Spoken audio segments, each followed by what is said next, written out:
कस्तो देखा आज घाटीमा अर्कै देखा होला है घाटीमा अर्कै देखा होला है आज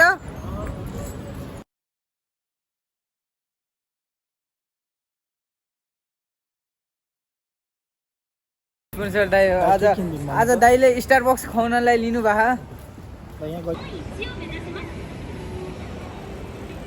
किन छोराले यत्र महिना पैसा पठाएन भनेर चिन्ता गर्नु भएको थियो नि आमा यहाँ छ तपाईलाई आउँदा गयो भने आमा घाटीमा हुन्छ चट्ट हुन्छ खुब को तरुनीलाई ल बेबी बेबी तिमीलाई बेबी ल ल कसम बेबी भनेर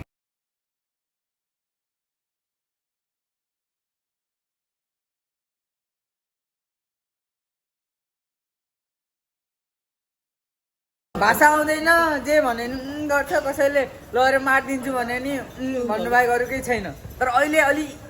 एप्रुभ बाहा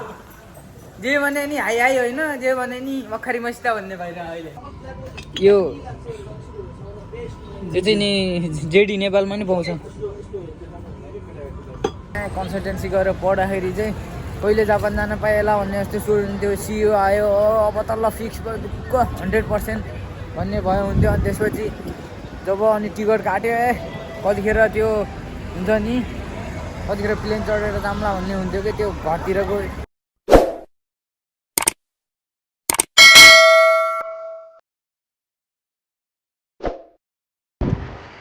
फाइनली हामी चाहिँ फेरि घुम्न जान लागिसकेका छौँ दाइहरू हुनु स्पोन्सर दाइ हुनुहुन्छ मसित आज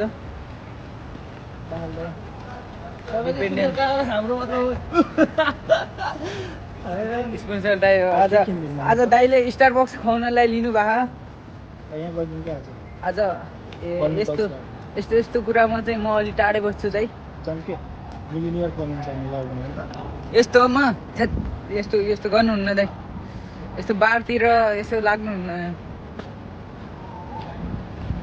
कस्तो देखा आज घाटीमा अर्कै देखा होला है घाटीमा अर्कै देखा होला है आज ट्याक्क चस्मा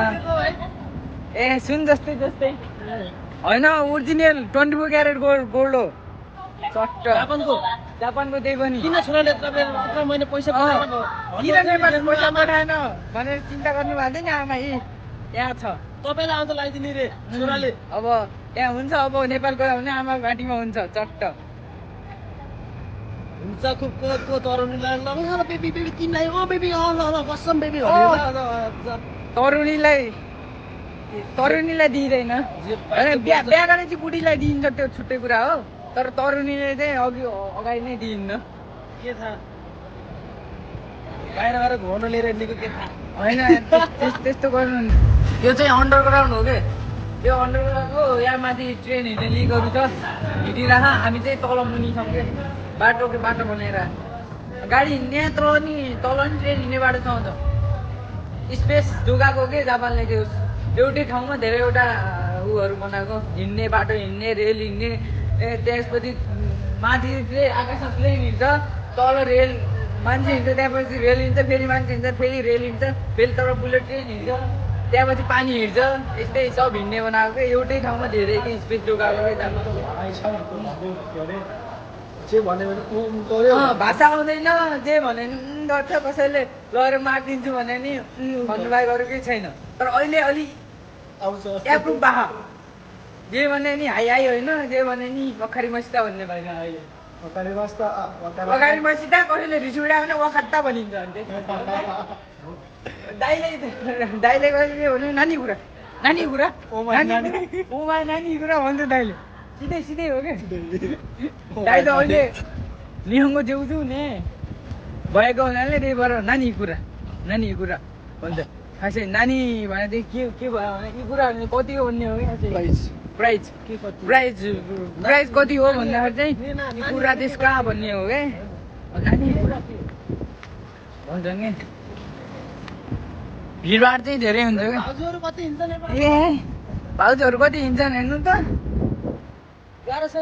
गाह्रो छ तर दाइहरू सिङ्गल हिँडिरह भाउजूहरू टन्नै हिँडिरह भाउजू हिँडेर के गर्नु गर्मीको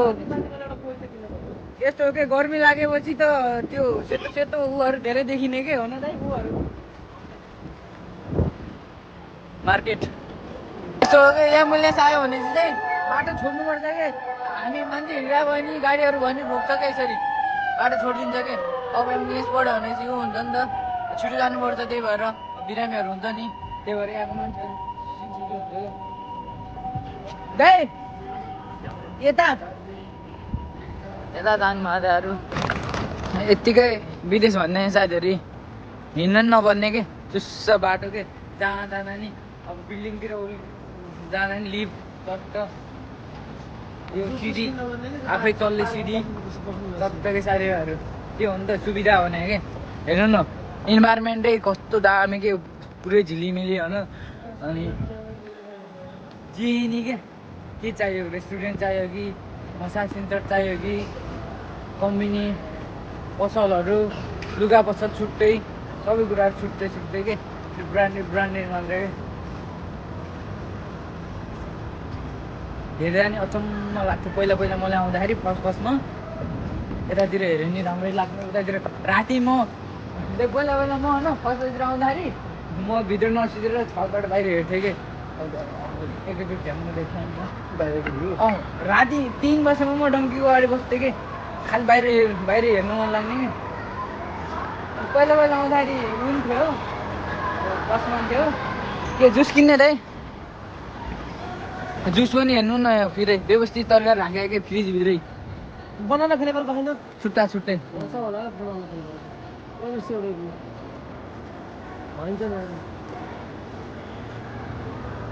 कोकहरू अनि यहाँ बियरहरू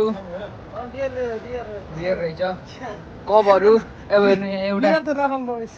एउटा कपको 5,000 6,000 रक्सी ब्रान्डेड रक्सीहरू हो कि 12,000 को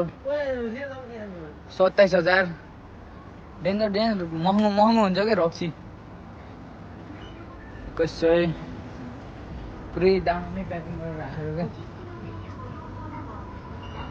इत्रु रक्सी हुन्छ सिएनमा त्यो टकिला भन्छ नि टकिला जस्तै हो कि 100 यो चाहिँ डेन्जर हुन्छ टकिला 100 हान्यो भने 4 दिनको लागि ज्याब हो यो चाहिँ नि जेडी नेपालमा पनि पाउँछ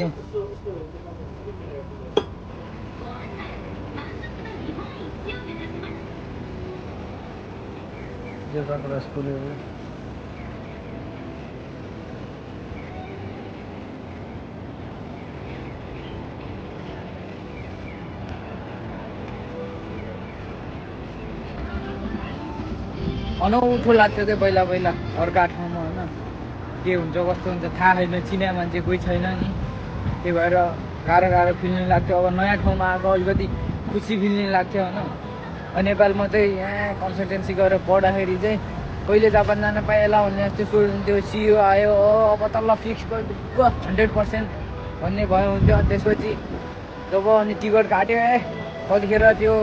हुन्छ नि कतिखेर प्लेन चढेर जाम्ला भन्ने हुन्थ्यो कि त्यो घरतिरको यादहरू नआउने कि त्यहाँ कतिखेर पुगौँला भन्ने नयाँ काम गर्दाखेरि सबैलाई हुन्छ नि त उत्सुकता हुन्छ नि त्यहाँ गएर कतिखेर पुगौँला त्यहाँ नपुग्दासम्म मनमा फुल्दै हुन्थ्यो होइन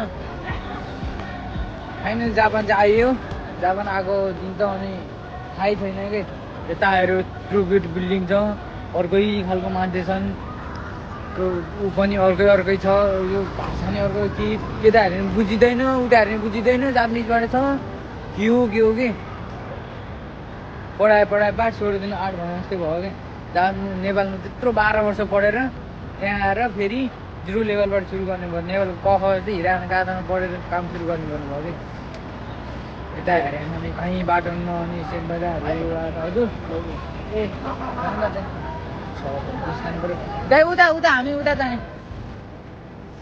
सो पार्कतिर गएर फ्रेस भइन्छ जुस यो चाहिँ मिक्स जुस रहेछ